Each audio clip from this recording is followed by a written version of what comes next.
നമുക്കൊരു യാത്ര പോയാലോ, അത് കുട്ടികളെ കൂട്ടിയിട്ട് കുട്ടികൾക്ക് വേണ്ടിയിട്ടുള്ള ഒരു യാത്ര ആയതുകൊണ്ട് തന്നെ അവരോട് തന്നെ ചോദിച്ച് അവർക്ക് എവിടെ പോകണമെന്ന്. തീർച്ചയായിട്ടും അവരെ മറുപടി അവർക്ക് പാർക്കിൽ പോയാൽ മതി എന്നാണ്. അപ്പോൾ പാർക്ക് ഇഷ്ടപ്പെടുന്ന അവരെയും പരിഗണിക്കണം, യാത്രകൾ ഇഷ്ടപ്പെടുന്ന ഞങ്ങളെയും പരിഗണിച്ചുകൊണ്ട് ഇതായിരിക്കണമല്ലോ യാത്ര പോകേണ്ടത്. അതുകൊണ്ട് തന്നെ രണ്ടും കൂടി പാർക്കും അതുപോലെ തന്നെ പ്രകൃതിയും കൂടി ഇണങ്ങിയ ഒരു സ്ഥലത്തേക്ക് തന്നെ പോകാമെന്നായി തീരുമാനം. അങ്ങനെ ഞങ്ങൾ നോക്കിയ സമയത്താണ് ഞങ്ങൾക്ക് അതിന് ബെസ്റ്റ് ആയിട്ടുള്ള ഒരു സ്ഥലം കിട്ടിയത്. അതാണ് കേട്ടോ തൃശ്ശൂർ ജില്ലയിലെ വായാരി ഡാം. ഡാമിനോട് അധികം വലിയ ആഗ്രഹം എന്നുള്ള ഒരാളല്ല ഞാൻ, പക്ഷേ വായാരി ഡാമിനൊരു പ്രത്യേകത ഉണ്ട്, അത് ഞാൻ വഴിയെ കാണിച്ചു തരാം കേട്ടോ.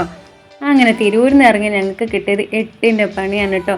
രാവിലെ ഇറങ്ങിയെങ്കിലും പോകുന്ന വഴിയിലൊക്കെ റോഡ് പണി കേട്ടോ. ഇലക്ഷനല്ലേ വരുന്നത്, തീർച്ചയായിട്ടും അതിൻ്റെ തകൃതിയായിട്ടുള്ള പണി റോട്ടിൽ ഫുള്ള് നമുക്ക് കാണാൻ പറ്റിയായിരുന്നു.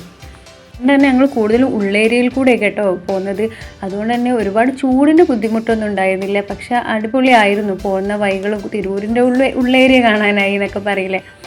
അങ്ങനെ യാത്ര ബോറടിക്കാതിരിക്കാൻ ഞങ്ങൾ ഇടയ്ക്കിടയ്ക്ക് ചായ, വെള്ളം, ജ്യൂസ് അങ്ങനെയൊക്കെയുള്ള കഴിക്കും കേട്ടോ.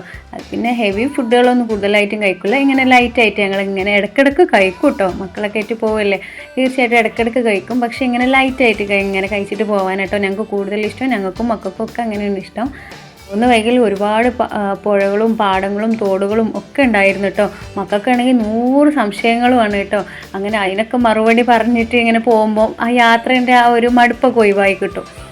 കുട്ടികളെ കൂട്ടി പോകുമ്പോൾ അത് വേറെ രസം തന്നെ അല്ലേ. അവർക്ക് ഒരുപാട് സംശയങ്ങളായിരിക്കും, എല്ലാത്തിലും സംശയമാണ് അവർക്ക്.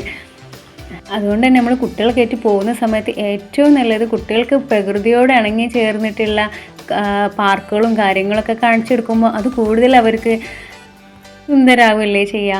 അപ്പോൾ അങ്ങനെയുള്ള ഒരു തീരുമാനമായിരുന്നു കേട്ടോ ഞങ്ങളത്. അങ്ങനെ പറഞ്ഞ് ഞങ്ങൾ വായാനി ഡാമിലെത്തി. അങ്ങനെ അവിടെ പോയി ടിക്കറ്റ് കൗണ്ടറിൽ നിന്ന് ടിക്കറ്റ് എടുത്തിട്ട് ഞങ്ങൾ കുട്ടികൾ കുറച്ച് അവിടെയൊക്കെ ഒന്ന് ഓടിക്കളിച്ച് നടന്നു കേട്ടോ. ടിക്കറ്റ് എടുക്കുന്ന സമയം വണ്ടിയൊക്കെ പാർക്ക് ചെയ്യാൻ പറ്റിയ വിശാലമായിട്ടുള്ള ഒരു സ്ഥലമാണ് കേട്ടോ. നല്ല piece and calm and piece ആയിട്ടുള്ള സ്ഥലങ്ങളൊക്കെയാണ് കേട്ടോ അവിടെ ഉള്ളത്. ഒരുപാട് മരങ്ങൾ, അവിടുത്തെ ഹൈലൈറ്റിൻ്റെ അവിടുത്തെ മാവുമരമാണ്. മാവുമരം പൂക്കുന്ന സമയത്ത് അങ്ങോട്ട് പോകണം, അപ്പോഴാണ് അതിൻ്റെ അത്രത്തോളം മാവ് ഉണ്ട് കേട്ടോ അവിടെ. പിന്നെ അവിടുത്തെ മറ്റൊരു മനോഹരം എന്താ വെച്ചാൽ എല്ലാ മരത്തിലും ഊഞ്ഞാലകളുണ്ട് കേട്ടോ. അതാണ് എനിക്ക് ഏറ്റവും അവിടെ ഇഷ്ടപ്പെടാണ്ടായ ഒരു കാര്യം. നമ്മൾ വലിയവർക്ക് പൊതുവേ അങ്ങനെ പോയാൽ ഊഞ്ഞാലുകളിൽ ആടാനൊന്നും പറ്റില്ലല്ലോ. ഇത് ഒരുപാട് ഇരിപ്പിടങ്ങളും നല്ല മനോഹരമായ ഇരിപ്പിടങ്ങളും ഒക്കെ ഉണ്ട് കേട്ടോ. ഡാമിനെ കുറിച്ചുള്ള വിശദമായിട്ട് ഞാൻ അടുത്ത ഭാഗത്ത് പറയാം കേട്ടോ.